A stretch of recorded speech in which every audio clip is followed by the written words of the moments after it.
l'exégèse, ce n'est que l'art d'interpréter les textes. Et lorsqu'on interprète les textes, on doit respecter certains codes et certaines clés.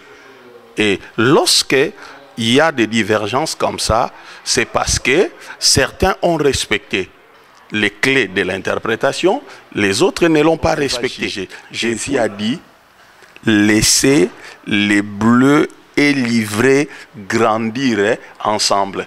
Pendant que je serai en train de juger les frères, juger les miracles des serpents, des crapauds, de quoi, je serai en train de passer à côté, parce que juger les frères, ce n'est pas le message du royaume. Quelqu'un qui est né de nouveau, qui mène une vie de négligence, peut être possédé par les démons. Mais sa délivrance ne sera pas comme celui des combats.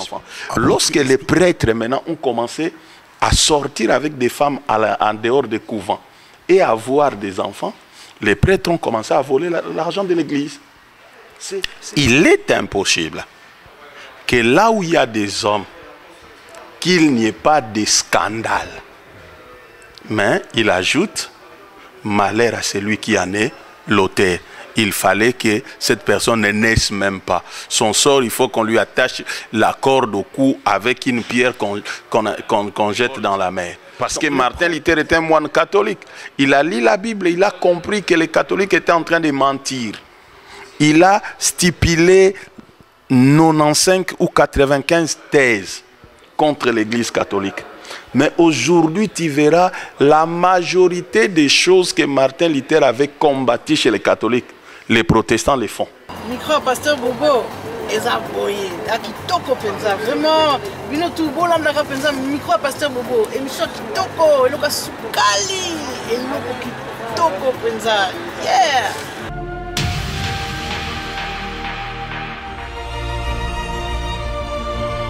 Bien-aimés dans le Seigneur, nous sommes contents d'être là devant vous. Pour vous dire que le Seigneur est bon, il est en train de faire des choses merveilleuses. Le Seigneur est en train de changer l'Église, il est en train d'amener un shift dans tous les domaines et il nous a donné la sagesse et l'intelligence pour posséder de cette montagne. Nous avons reçu de lui la révélation pour posséder de cette montagne.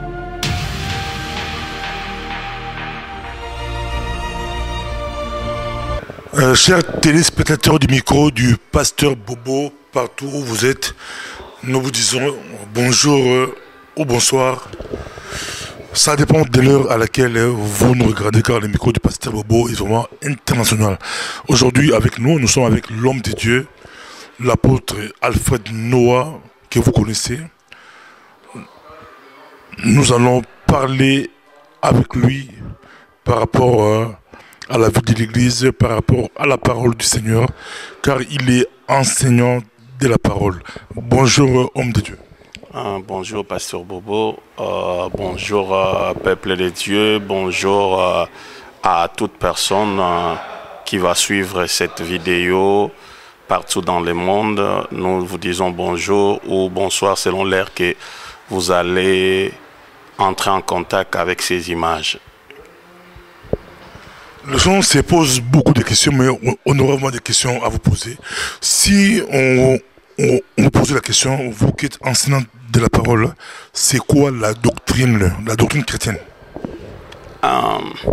Déjà, avant de commencer à discuter sur la doctrine chrétienne, il faudra que nous commençons par séparer cette question en deux, parce que nous trouvons deux mots là-dedans. Il y a la doctrine et puis il y a chrétienne. Donc, nous devons commencer par la doctrine. C'est quoi une doctrine? La doctrine, par définition, c'est un enseignement, c'est une philosophie, c'est une manière de voir les choses. C'est tout simplement ça la doctrine. La doctrine, ce n'est pas un mystère.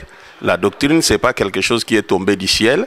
La doctrine, c'est par définition, c'est une philosophie, c'est une manière de voir et ce sont des enseignements. Et lorsqu'on l'associe maintenant au mot chrétienne, et nous connaissons l'étymologie du mot chrétienne, lorsqu'on parle de chrétienne, c'est associé à Christ. Associé à Christ, le Messie. Maintenant, la doctrine chrétienne n'est tout simplement que les enseignements, la philosophie ou la manière de voir de Christ. Donc, en quelques mots, c'est ça. Donc, la doctrine chrétienne, c'est la philosophie, c'est la pensée, c'est les enseignements ou la manière de voir du Christ. C'est ça la doctrine chrétienne. Mais, si dans une même pastorale, même église, il y a beaucoup de prédicateurs, mais ils se contredisent, comment on peut expliquer cela? L'un dira par exemple, prendre la bière c'est pas un péché, l'autre dira c'est un péché, l'autre dira une femme ne peut pas prêcher. Comment vous pouvez situer cela, les prédicateurs qui se contredisent? Qu'est-ce que ça a à voir avec la doctrine, si tu peux éclaircir cela? J'aimerais déjà, dès le départ, dire que si les prédicateurs peuvent se contredire, c'est parce que la prédication, c'est une œuvre humaine. La prédication, c'est une œuvre humaine.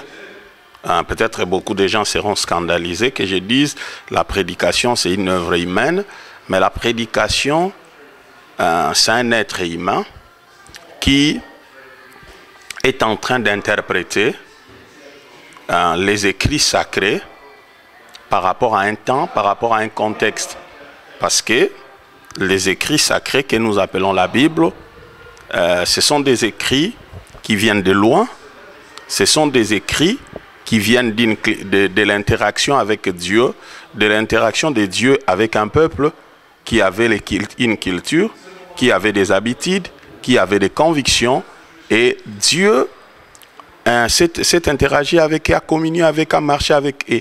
Mais aujourd'hui, lorsqu'on prend les mêmes écritures pour l'adapter à notre contexte, on doit faire très attention dans les processus d'interprétation. Parce que l'interprétation, c'est toute une école, c'est toute une discipline, l'art d'interprétation. Voilà pourquoi, par exemple, chez les théologiens, il y a les cours d'herméneutique et il y a les cours d'exégèse. Par exemple, au Congo, nous avons la chance d'avoir les plus grands exégètes africains. C'est le cardinal actuel du Congo, l'archevêque de Kinshasa. Il est le plus grand exégète. Ce n'est que l'art d'interpréter les textes. Et lorsqu'on interprète les textes, on doit respecter certains codes et certaines clés. Et lorsque il y a des divergences comme ça, c'est parce que certains ont respecté les clés de l'interprétation, les autres ne l'ont pas respecté. Et puis, le problème, c'est quoi? On dit, lorsque nous lisons Paul, Paul fait une recommandation, il dit, nous ne devons pas rejeter la prophétie. Parce qu'une prédication peut être aussi prophétique. Il dit, nous ne devons pas rejeter la prophétie, mais nous devons les discerner.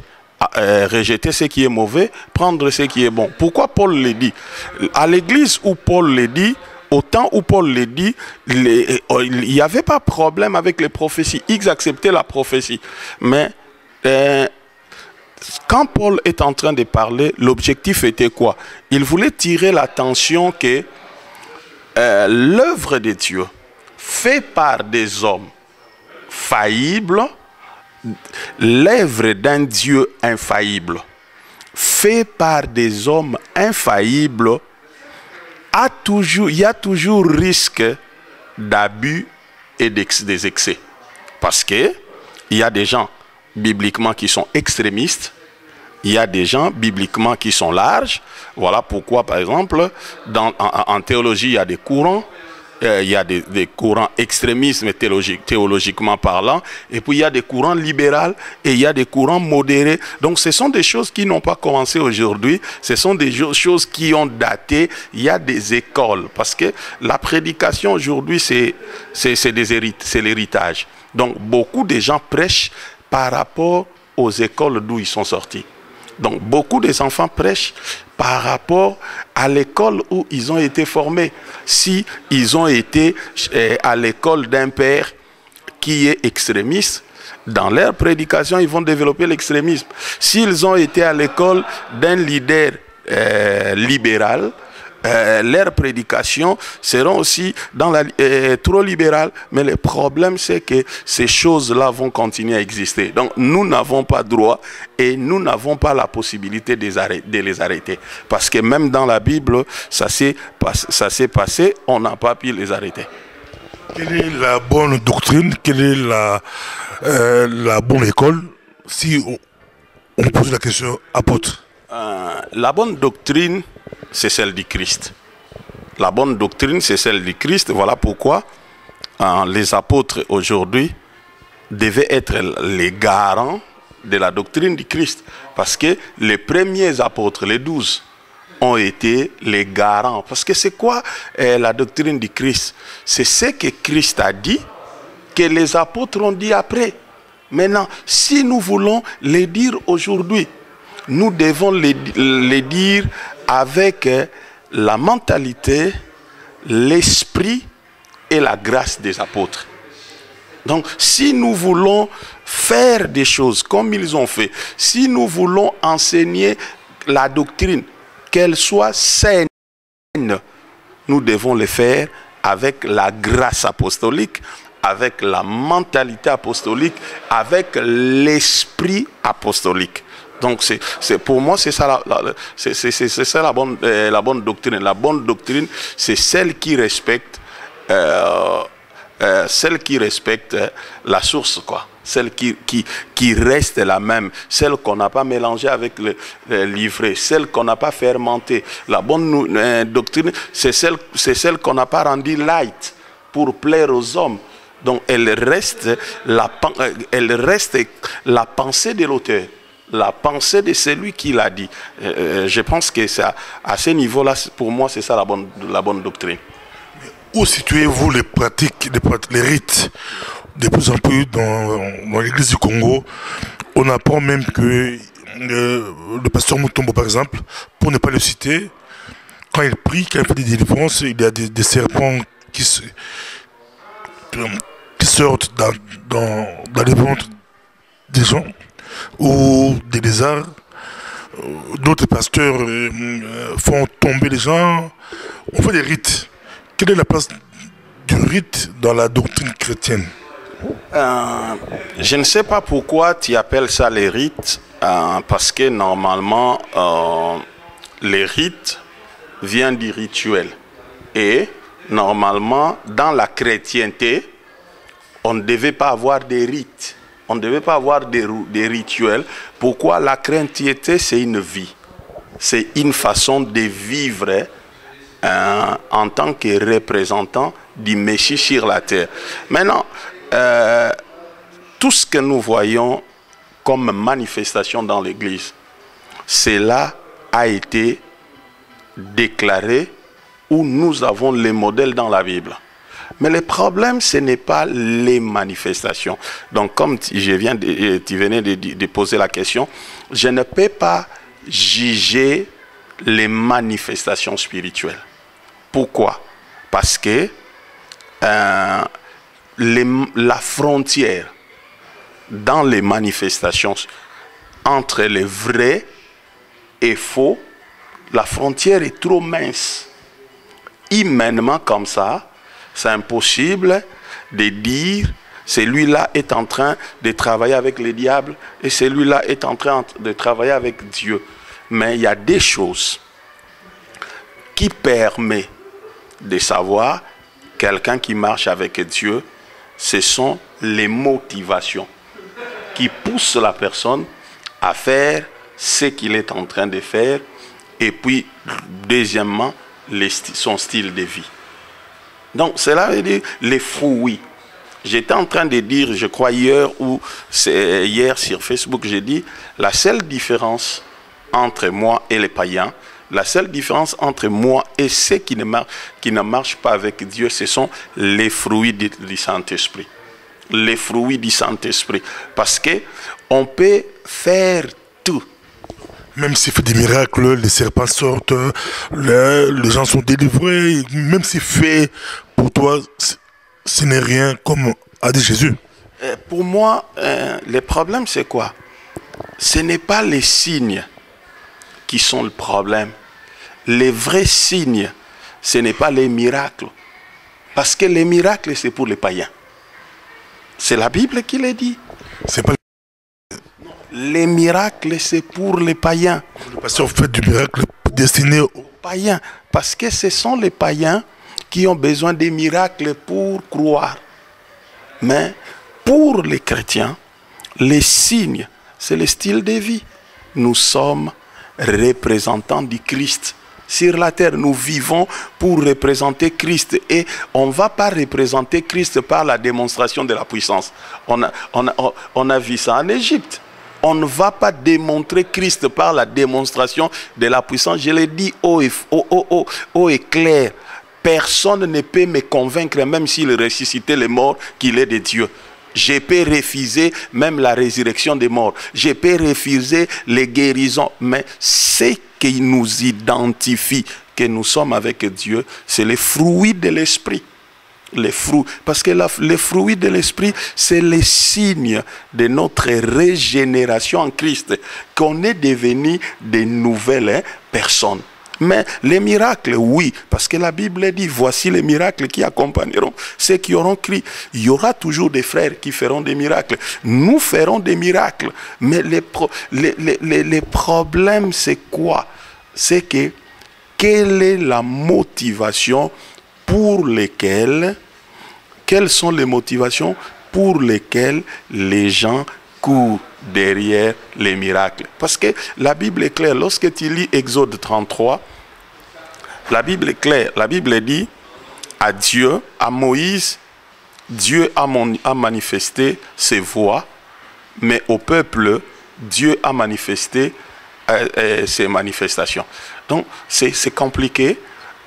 Comment deux genres de personnes, deux catégories de personnes. D'un côté, on a Moïse, de l'autre côté, on a le peuple. Ils faisaient les mêmes voyages. Ils étaient au même moment. Mais on dit à l'un, Dieu a manifesté ses voies, mais à l'autre, ses signes.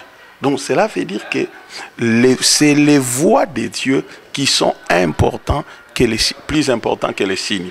Parce que si quelqu'un a les signes, mais n'a pas la voix de Dieu, c'est du fait de paille. C'est du fait de paille. Parce que pourquoi on va juger? Jésus a dit, laissez les bleus et livrés grandir ensemble. Pendant que je serai en train de juger les frères, juger les miracles des serpents, des crapauds, de quoi, je serai en train de passer à côté. Parce que juger les frères, ce n'est pas le message du royaume. Apôtre, on est avec vous ici, on va parler de la parole, on touche la doctrine, mais aujourd'hui, par exemple, il y a des courants comme du combat spirituel. Si on vous pose la question par rapport au combat spirituel, tel que pratiqué au Congo ou par Mama Olang et les autres, quelle est la place du combat spirituel dans la Bible ou dans l'Église? Est-ce qu'aujourd'hui, un chrétien converti a besoin d'être délivré? Déjà, merci pour la question. Moi, je pense que les gens doivent lire la Bible. Hein. Les gens doivent lire la Bible. J'aime pas trop parler sur des gens, mais comme la question m'est posée, je vais quand même y répondre. Vous savez, aujourd'hui, vous avez parlé de Maman Olangi, parce que ça marche. Les foules y vont et ils engagent beaucoup d'argent. Ils font des choses dont les hommes aiment. Parler de cela te met un peu à l'écart de la société, te marginalise un peu. Mais nous aimons être marginalisés, nous aimons parler à cause de la vérité. Je vais dire ceci.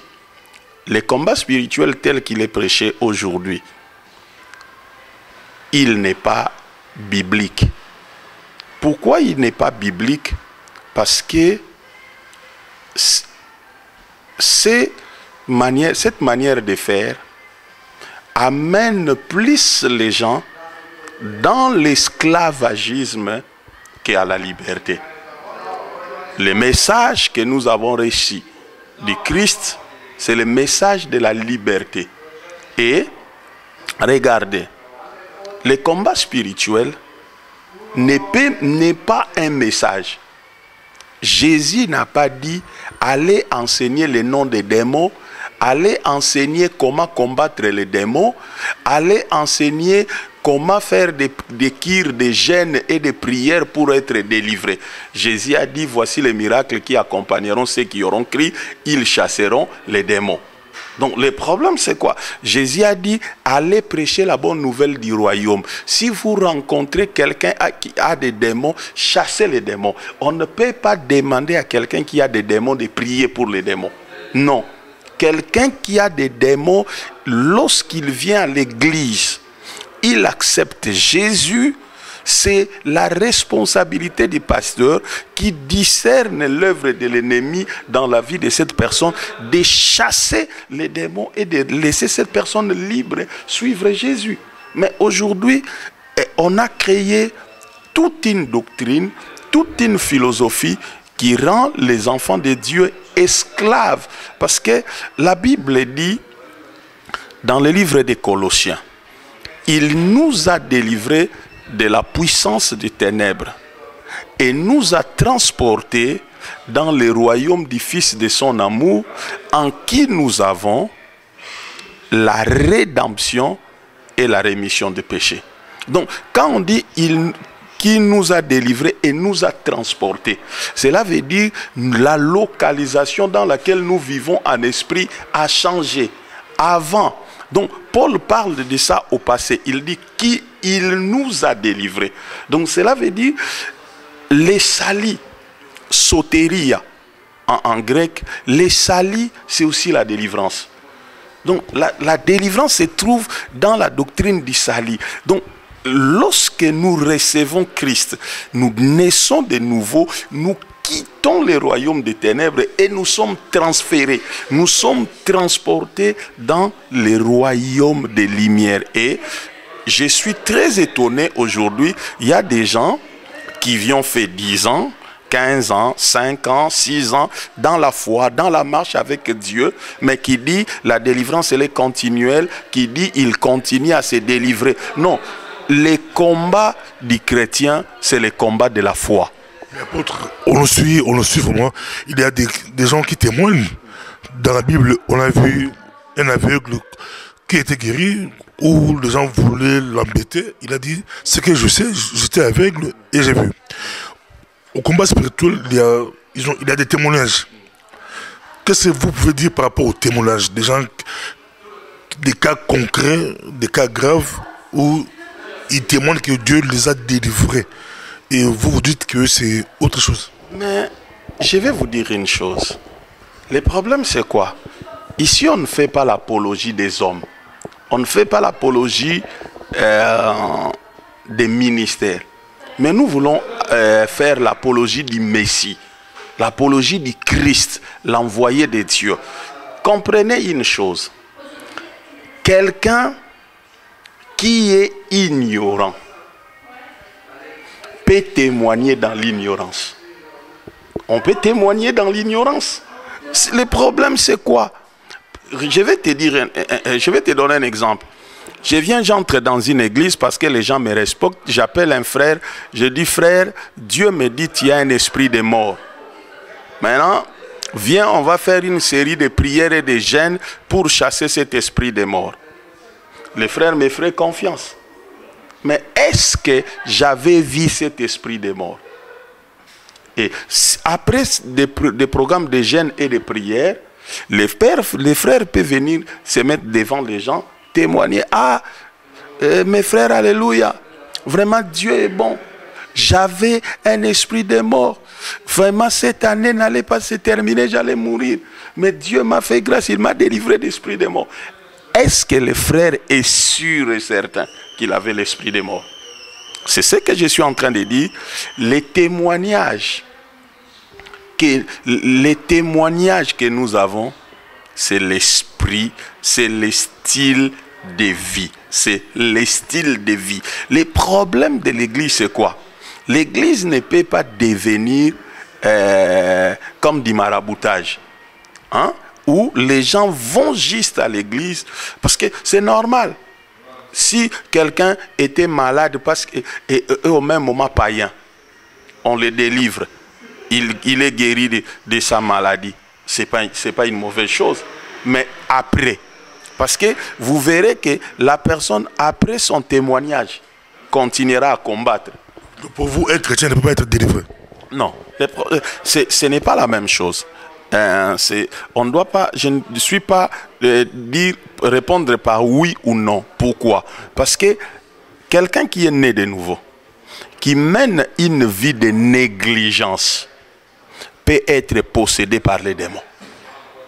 Mais sa délivrance ne sera pas comme celui des combats spirituels. Apôtre, explique-toi bien, là vraiment, le pasteur bouge un peu parce que ce sont des questions que les gens se posent. On est devant un enseignant de la parole, un chrétien, quelqu'un qui a accepté Jésus-Christ, peut être possédé par des démons. On vous suit. Oui. Quelqu'un qui a reçu Jésus-Christ peut être possédé par les démons, peut être, j'ai dit, c'est une possibilité. Pourquoi? Parce que les démons ne possèdent pas mon esprit. Mon esprit est sauvé. Les démons possèdent mon corps à cause de mes faiblesses. Regardez, derrière chaque chose, il y a un esprit. Un chrétien qui va à l'église, qui prie, qui fait tout, mais qui continue à mener une vie de mensonges, peut ouvrir une porte aux démons des mensonges. Maintenant, les jours où il voudra abandonner les mensonges, ça devient un combat. Alors qu'au départ, il mentait gentiment, il croyait qu'il contrôlait les mensonges. Mais alors que le fait de mentir était devenu une porte ouverte à une possession démoniaque. Les démons ne possèdent jamais l'esprit du chrétien. Parce que l'esprit du chrétien est contrôlé par Dieu, est contrôlé par le Saint-Esprit. Mais les démons possèdent les corps.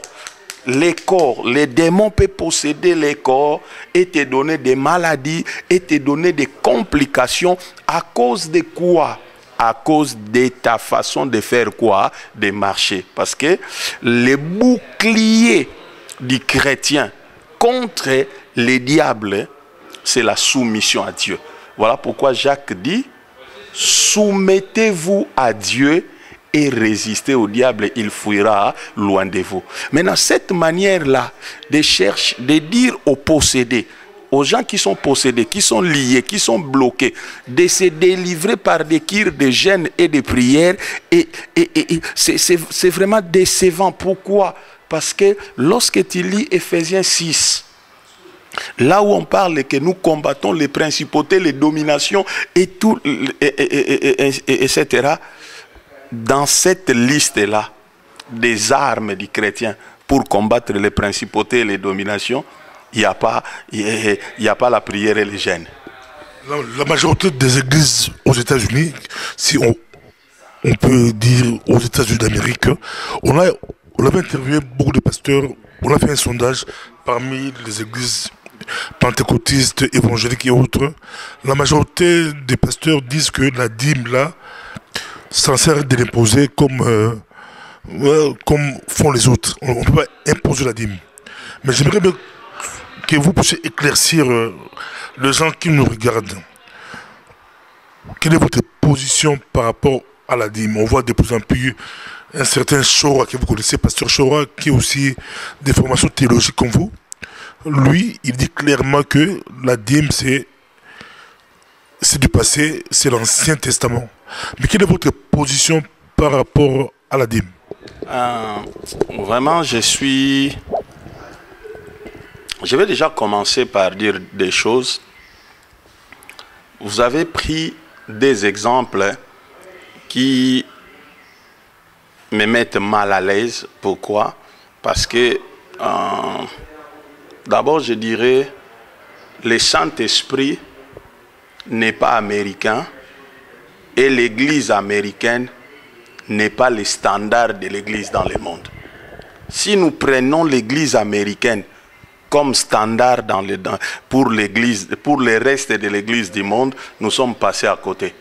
Parce que ce n'est pas la grandeur de la nation ou la grandeur d'une église qui fait de cette église un standard pour les autres. Non, notre standard, notre modèle, c'est la parole. C'est les textes sacrés.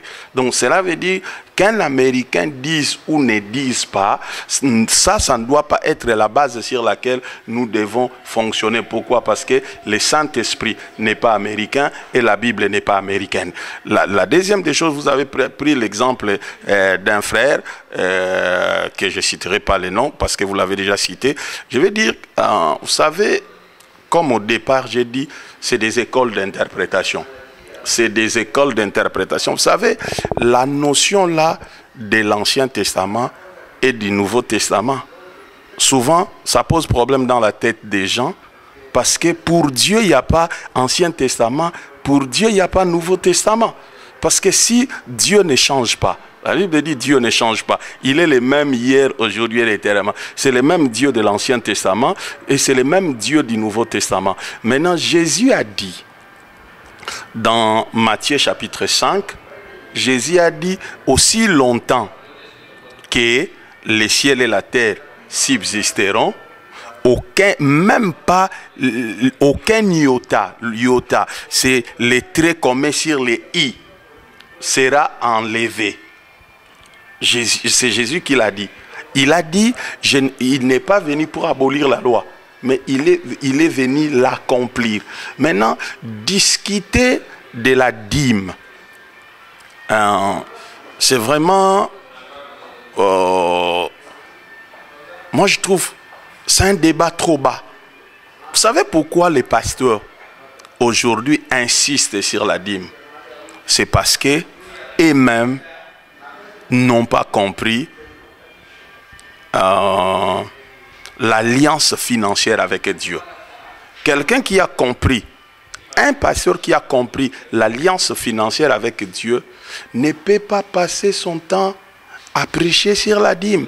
Parce que au lieu de parler sur la dîme, disons aux gens que chacun donne comme il a résolu dans son cœur.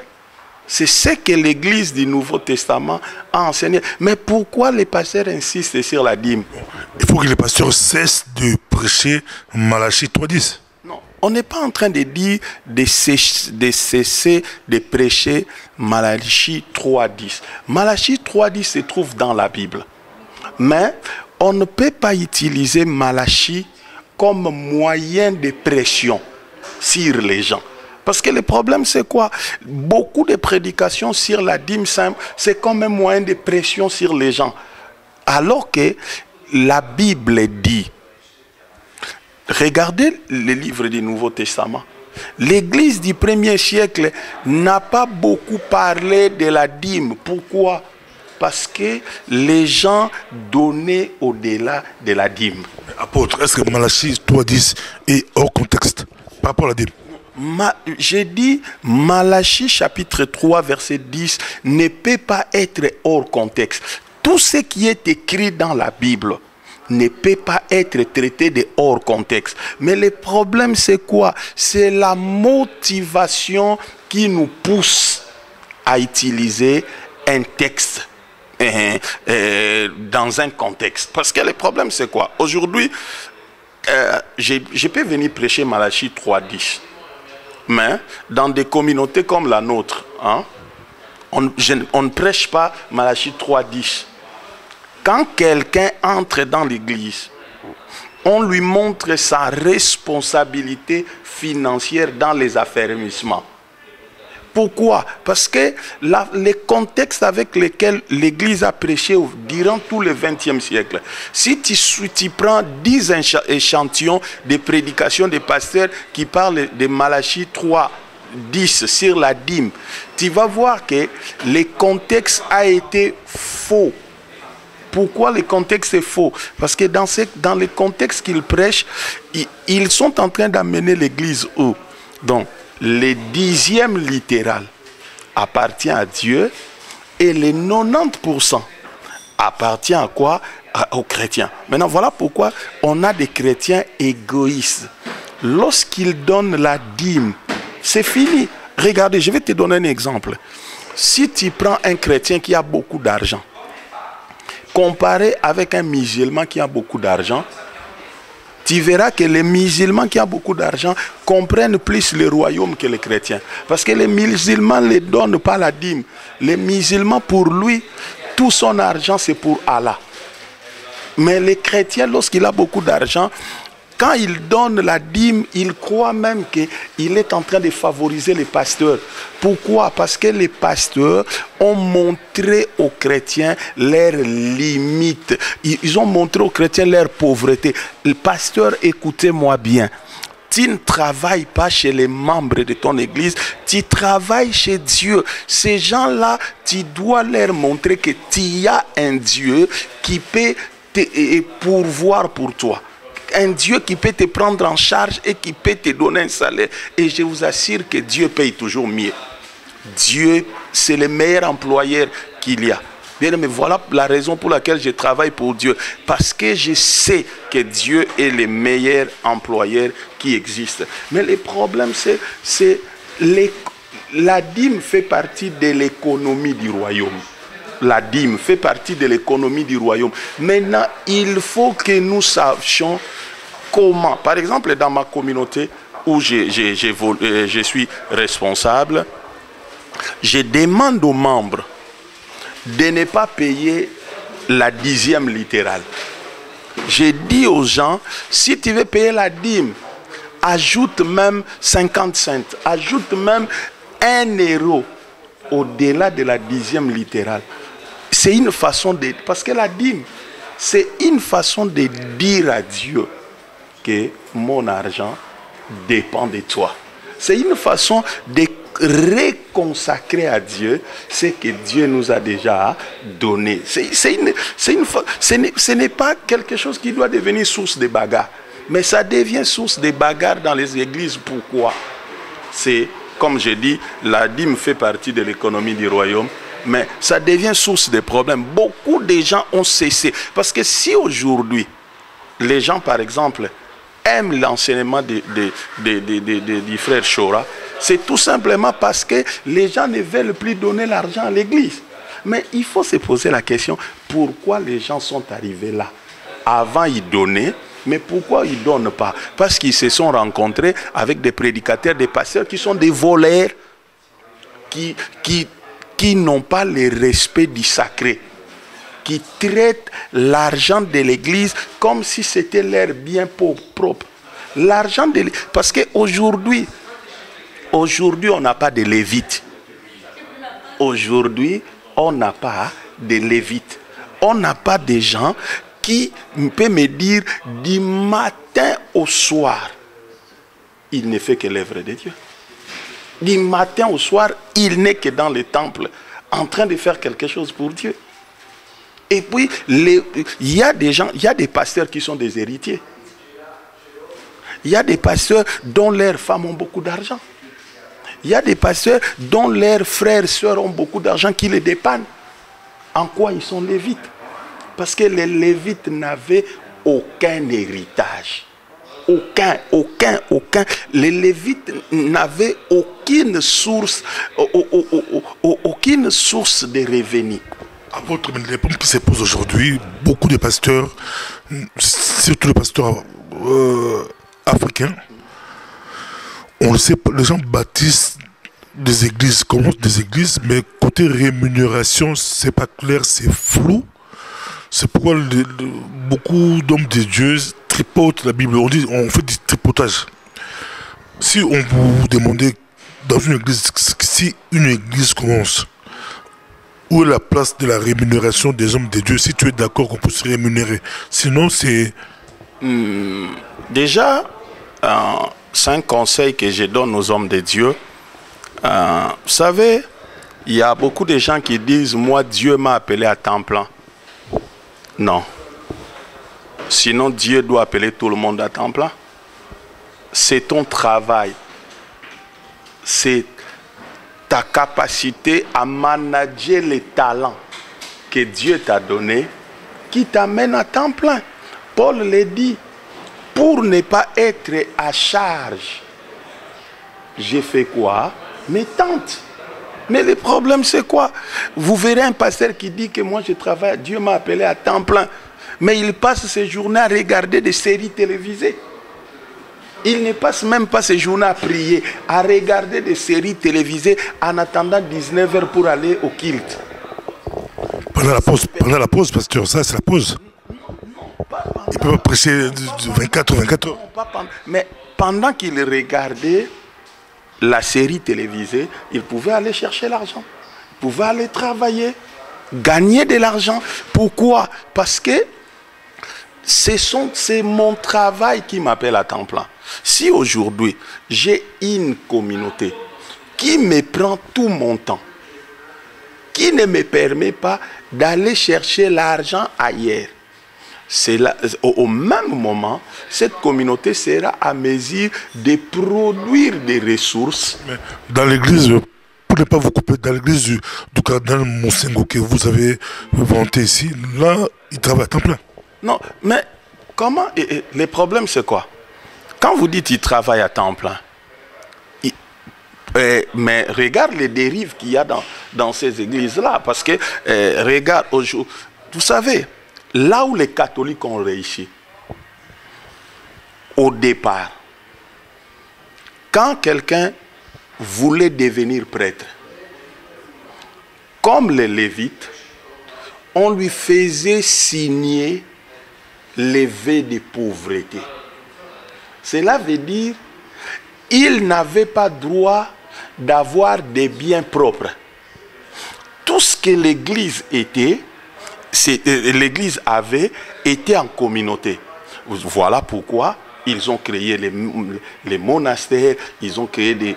vous verrez que des couvents. À côté de chaque église, il y a un couvent où le prêtre, il est nourri, il est habillé, il est véhiculé.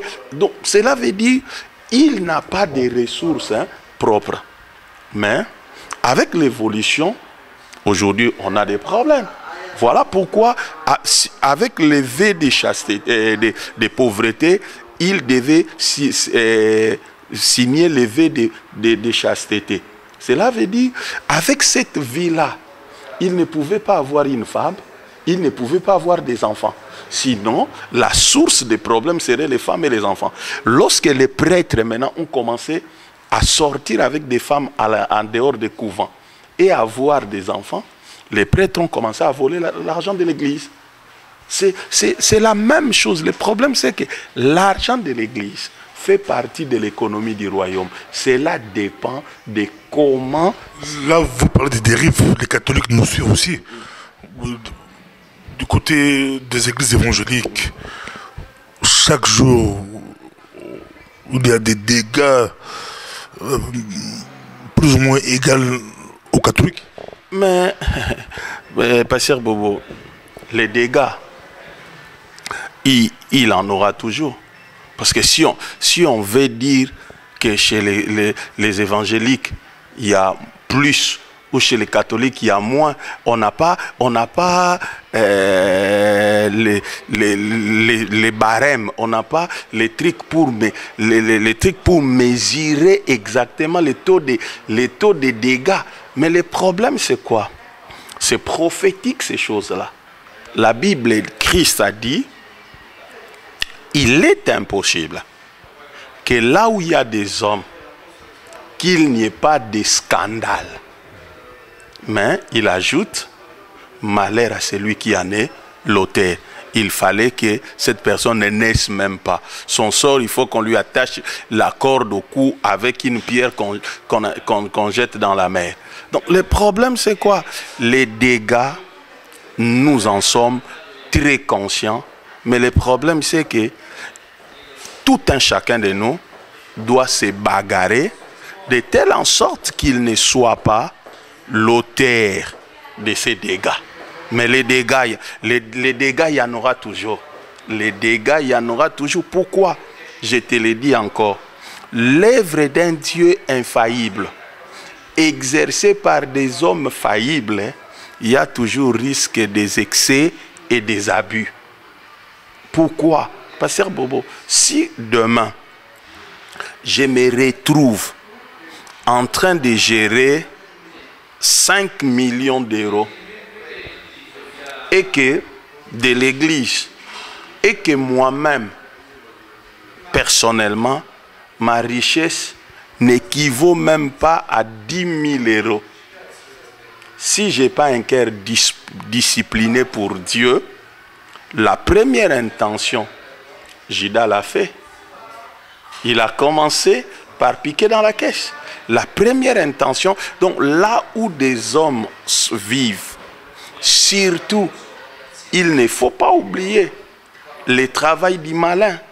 Parce que le but du malin, c'est d'empêcher l'accomplissement des buts de Dieu sur la terre. Et le but de Dieu passe au travers des mains des humains. Et des humains faillibles. Maintenant, nous avons besoin de l'aide du Saint-Esprit et nous avons besoin d'une discipline personnelle pour éviter des scandales. Mais les scandales peuvent arriver. Encore, c'est très bien d'avoir l'apôtre avec nous, un enseignant de la parole. Hein. Nous parlons vraiment, on touche des sujets qui préoccupent les enfants de Dieu. De plus en plus aujourd'hui, il y a des pasteurs qui prennent l'alcool ouvertement, clairement. Est-ce que doit-on autoriser aussi les fidèles à prendre l'alcool? Est-ce que l'alcool c'est un péché? Quelle est la place de l'alcool dans la Bible aujourd'hui? Comment vous pouvez expliquer, vous qui prêchez de la parole? Merci, Pasteur Bobo, pour la question. Vous savez, la Bible dit qu'on ne juge personne au sujet de manger et de boire. Qu'on ne juge personne, c'est la Bible qui le dit. Qu'on ne juge personne au sujet de manger et de boire. Mais là, ici, nous sommes en train de condamner l'inconduite. Parce que l'alcool amène à l'inconduite. Voilà pourquoi la Bible dit « Ne vous enivrez pas de vin ». Même si tu respectes, tu prends que... D'autres disent que moi je prends un verre de vin quand je mange. Bon. Il est chrétien, mais un verre de vin. Le problème c'est quoi? Nous n'allons pas définir la chrétienté d'une personne par ce qu'il boit et par ce qu'il mange. Ma question c'est pas pour pasteur. Je dis de plus en plus clairement, ouvertement, il y a des fidèles qui reçoivent des pasteurs chez eux et le pasteur demande un bouteille de vin. Ça redevient à la mode. Les pasteurs disent que la Bible n'interdit pas la boisson. Vous êtes enseignant, vous prêchez la parole, on peut comme aborder ce thème. Mais c'est ce que je suis en train de dire. Ça, c'est l'inconduite. Parce que le problème, c'est quoi? Si je suis un modèle, je dois rester modèle jusqu'au bout. Si je suis un modèle, je dois rester un modèle jusqu'au bout. Le problème, c'est quoi? Vous savez, lorsque vous lisez Romains, le premier chapitre de Romains, on dit, c'est pourquoi Dieu les a livrés à l'inconduite. Le problème de beaucoup de gens, c'est quoi? Ils ont trop vécu dans l'hypocrisie. Ils disaient aux gens de ne pas boire et buvaient chez eux. Maintenant, la majorité de ceux-là sont devenus des alcooliques. Donc, ils ne peuvent plus s'en passer de l'alcool. Maintenant, ils commencent à le faire en public. Alors que la Bible dit, ce n'est pas les problématiques de la boisson que je vais vraiment traiter, mais la Bible dit, si tu manges de la viande, c'est ton droit. Mais si cela peut être une occasion de chute pour ton frère, n'en mange pas. La Bible dit, tout m'est permis, mais tout n'est pas utile. Tout m'est permis et je ne me laisserai asservir par quoi que ce soit. Cela veut dire quoi? Il faut poser la question à ces pasteurs-là qui boivent en public. Est-ce que leur état actuel, c'est une conduite normale ou c'est l'asservissement? Parce que, je vous ai dit au départ, j'ai dit, derrière chaque chose, il y a un esprit. Quand tu commences et que tu ne sais plus dominer, cela veut dire la chose domine sur toi et tu deviens esclave. C'est ça le problème. C'est simple. Donc le problème aujourd'hui, moi je ne peux pas, théologiquement parlant, je ne peux pas m'engager un débat entre boire ou ne pas boire. C'est un faux débat biblique. Pourquoi? Parce que dans la Bible, les partisans de boire trouveront toujours des versets dans la Bible. Ils trouveront des versets dans la Bible pour soutenir. Parce que les partisans de boire, un de leurs versets favoris, c'est Paul qui recommande à Timothée de boire un peu de vin. Donc, alors, vous verrez que les partisans de ne pas boire, leurs versets favoris, ils soutiennent les naziréens. Parce que dans les naziréens, les enfants qui étaient consacrés, il leur a été interdit de toucher des boissons fermentées. Donc, c'est ça le problème. Donc, il y aura guerre. Mais le problème, c'est quelle est la motivation pour laquelle je bois? Je te donne un exemple. Par exemple, si tu vas en France, une question, bon, toujours dans le même ordre d'idée, la majorité des pasteurs européens boivent de l'alcool. La majorité, on nous regarde, ça peut être éprouvé, beaucoup de pasteurs européens, ils boivent. Moi, je suis d'accord. Moi, j'ai étudié dans une faculté de théologie que je ne citerai pas les noms, où j'avais un professeur qui était allemand, professeur de théologie, il fumait en cours. Il était pasteur. Il fumait pendant les cours. Pour nous, Africains, jeunes chrétiens, engagés, zélés, on était scandalisés de voir un professeur qui nous explique les choses de Dieu, qui a la cigarette en bouche.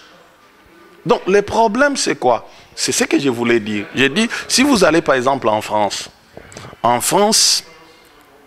les vins, c'est comme un mets, c'est comme de la nourriture. Donc, cela veut dire, dans la tradition culinaire française, parce que beaucoup de gens disent qu'ils ne boivent pas, mais dans beaucoup de nourritures, par exemple dans la cuisine européenne, dans beaucoup de nourritures, on met de l'alcool. On met de l'alcool pour lier. Donc, le problème est simple. Le problème, c'est que quelle est la motivation pour laquelle les pasteurs boivent? Ils boivent pourquoi? Est-ce que c'est par plaisir? Ou c'est par inconduite? Ou parce qu'il est asservi? Ou parce qu'il est dominé par la boisson? Donc cela veut dire qu'il buvait en cachette pendant qu'il disait aux autres de ne pas boire. À un moment donné, il dit, bon, j'ai trop bu en cachette, maintenant je deviens libre et je bois en public. Parce que moi, je connais, un jour, je suis allé accompagner ma femme dans un restaurant africain ici, elle voulait acheter quelque chose. J'ai trouvé des pasteurs en train de boire dans un restaurant publiquement, en train de boire ce qu'on appelle ici communément chez les Congolais les cafés. C'était des pasteurs européens et africains. Ils étaient dans un café en train de boire. Le problème c'est quoi? C'est que tant que leur conscience ne les juge pas, qui suis-je pour les juger? C'est ça le problème. Donc, posons-nous la question, la motivation pour laquelle ils boivent. Parce que tout est lié à la motivation. Vous savez, souvent, nous jugeons les actes. Mais Dieu juge les motivations. Dieu juge les motivations. Encore une question, nous sommes avec vous. Nous tendons vers la fin. Aujourd'hui, les toges, les chapeaux, les tenues, c'est plus que même les cardinaux, c'est plus que même les papes. Aujourd'hui, c'est à la mode dans nos églises. Par rapport à la doctrine, par rapport à la Bible, est-ce que c'est possible que des pasteurs puissent s'habiller comme les Aaron les faisaient, les prêtres de l'Ancien Testament? Déjà, c'est une question de dispensation. C'est une question de dispensation.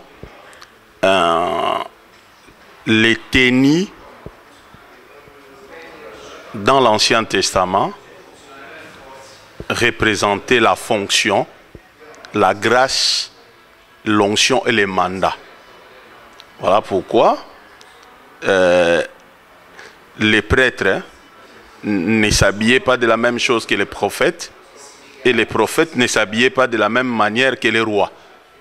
Maintenant, le problème aujourd'hui, c'est quoi? Je réponds encore.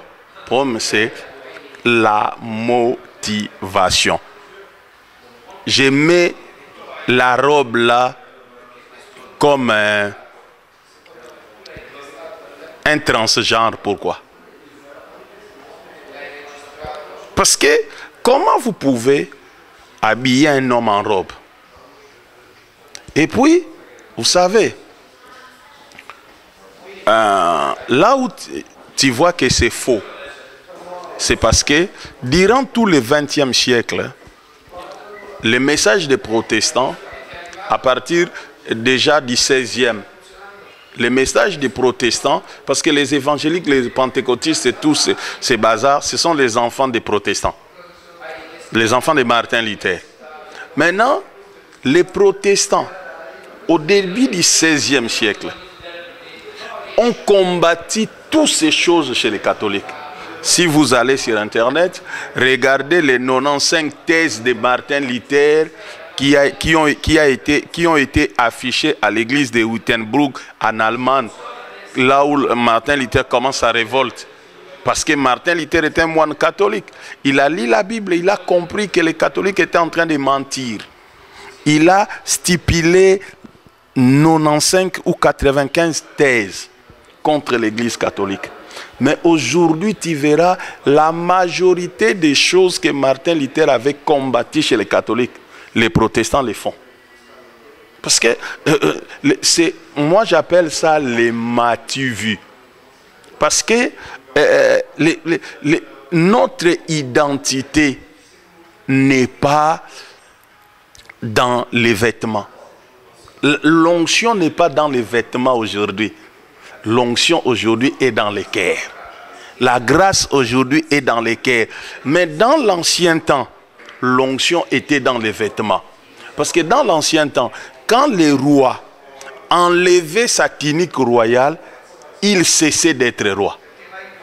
Dans l'Ancien Testament, quand les prêtres enlevaient sa tunique de prêtre, ils cessaient d'être. Donc, c'est la tenue qui garantissait que c'est lui les prêtres. Mais aujourd'hui, nous n'avons pas besoin. Aujourd'hui, nous avons le Saint-Esprit. Aujourd'hui, nous avons le nom de Jésus. Aujourd'hui, nous avons la Bible, nous avons la parole. Pourquoi les gens sont en train de s'embrouiller? Ça, c'est les m'as-tu vu. On veut paraître au lieu d'être. Merci beaucoup. Pour terminer, j'ai deux questions que je peux vous poser directement. Répondez rapidement. Il nous reste plus ou moins 2 minutes. Par rapport à la réforme, vous parlez réforme. Est-ce qu'il faut réformer l'Église d'aujourd'hui? Quelle est la place de la réforme? Et puis, rapidement, on vous a vu sur votre page Facebook, vous fustigez l'unité des façades de l'Église. Parlez un peu unité et puis réforme. Ce sont des questions que j'aurais voulu aborder au début de l'émission parce que ce sont des choses que je tiens à cœur. Mais je vais dire rapidement, la réforme ne réforme pas les corps du Christ. La réforme la structure de l'Église, la façon dont l'Église se présente devant le monde. Ce n'est pas l'Église corps du Christ en tant que mystère qui est malade, mais c'est la façon dont l'Église est en train de représenter Dieu sur la terre qui pose problème. Voilà pourquoi, comme au 16e, Martin Luther a fait la première réforme, il a lu dans la Bible les choses qui n'allaient pas. Aujourd'hui, nous lisons dans la Bible. Je vais te donner un exemple. Dans la Bible, nous avons une histoire dans l'Ancien Testament, au temps où Ben-Hadad était roi en Assyrie. La Bible nous dit qu'à un moment donné, la famine était tellement grave en Israël qu'on mangeait. En Israël, on a commencé à manger les choses impures. Et ces choses impures, ça se vendait très cher.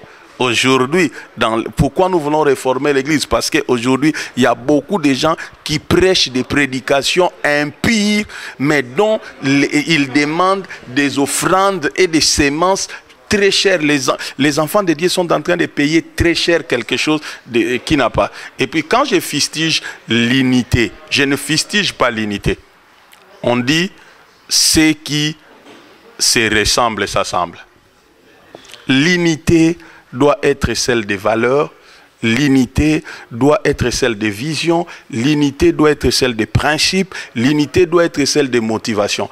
Moi, je suis presque ami avec tous les pasteurs. Ici, on parle bien, on discute bien, mais cela ne m'empêche pas de fustiger même mes amis. Moi-même, si tu es mon ami, on parle, on mange ensemble. Si tu fais quelque chose qui est contre la Bible, moi je suis un apôtre, je ne suis pas un pasteur, je suis le garant de la doctrine du Christ. Donc si tu vas à l'encontre de la doctrine du Christ, tu vas me trouver sur ton chemin. Les problèmes, vous savez, des gens s'unissent la journée et le soir ils vont se critiquer. Je n'ai pas besoin de cette unité-là. Non. Mais par rapport à la doctrine, est-ce que c'est possible de faire l'unité si c'est des écoles différentes? Non, mais le problème c'est quoi? L'unité est motivée par la vision. Vous pouvez être unis pour autre chose qui va au-delà de la doctrine. Moi j'ai des amis qui ne croient pas au message de la réforme, mais on reste des amis parce que ce n'est pas le message qui nous lie. Moi, je ne discute pas message. Ce n'est pas le message qui... Je discute les valeurs du Christ. Merci beaucoup. Nous sommes à la fin, mais prochainement, on va commencer par ça, par la réforme et l'unité. C'était un plaisir d'avoir avec nous l'homme de Dieu, l'apôtre Alfred Noah, qui est très actif. Vous pouvez le suivre sur... Vous pouvez nous suivre sur notre page Facebook. Vous tapez Apôtre Noah, c'est une page enrichissante. Donc chaque jour, nous avons 2 ou 3 posts où nous expliquons ce que nous avons compris aujourd'hui comme pensée de Dieu. Vous pouvez aller aussi sur notre site personnel, www.metaneo, M-E-T-A-N-E-O, metaneo.org, et puis nous nous réunissons tous les dimanches. Nous organisons des conférences autour de la parole de Dieu à l'hôtel Belmont, ici non loin à 2 minutes de métro Isère, c'est boulevard d'Anvers, numéro 10 à 1000 Bruxelles. Nous sommes là tous les dimanches à partir de 15 h. Si tu as besoin d'écouter la parole de Dieu, tu as besoin de discuter de ces points comme nous avons beaucoup de points que j'ai dit, contactez-moi personnellement, allez sur ma page Facebook, allez sur tu auras tous mes coordonnées, allez sur le site où il y aura tous les coordonnées, venez sur place à l'hôtel Belmont, nous aurons le temps de discuter. Je vous aime beaucoup et c'était vraiment un plaisir d'avoir participé à cette communication chrétienne ou biblique. Merci. Merci beaucoup. Au revoir. Bata États-Unis, bata France, bata Belgique, bata Autriche, bata mokili mobimba bola ndaka mikwa pasteur boboza kitoko. Ngape na uti penda Autriche siko nazo kende nazo zonga Autriche. Kaka pona mikwa pasteur bobo. Mikwa pasteur bobo. Oye, eza elengi sukali.